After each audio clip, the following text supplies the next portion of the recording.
Comme presque tous les jours, ces jeunes vont à l'école, mais ces jeunes, ce ne sont que des garçons. À partir de la 5e, les filles n'ont plus accès à l'éducation.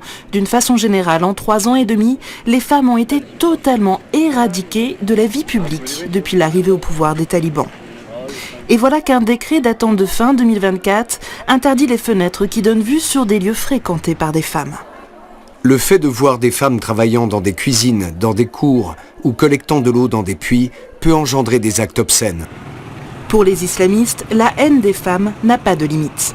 Ce que cet interdit veut dire, c'est que les femmes ne doivent pas être visibles depuis la rue ou depuis d'autres appartements. Et en fait, dans le réel, ça ne peut pas se traduire, un interdit comme celui-là. Pourquoi ?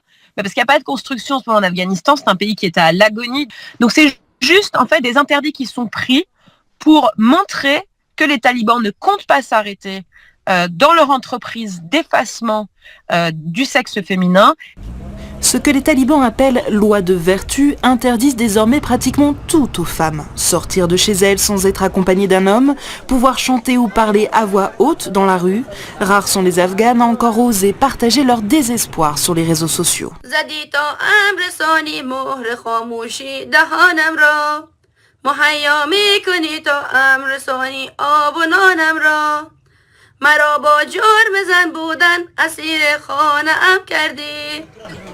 L'ONU dénonce un apartheid de genre et un danger pour toute la société. Les talibans ont à nouveau menacé de fermer les ONG qui emploient des Afghanes.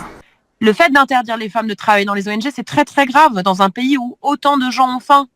Parce qu'évidemment, il faut une femme pour aller voir des femmes dans des familles précaires. Il faut une femme pour donner des bons, pour ensuite aller retirer de la nourriture. On a besoin des femmes dans les ONG. Or, sans ces femmes, ce pays où près de 70% de la population dépend de l'aide humanitaire est voué à un effondrement définitif.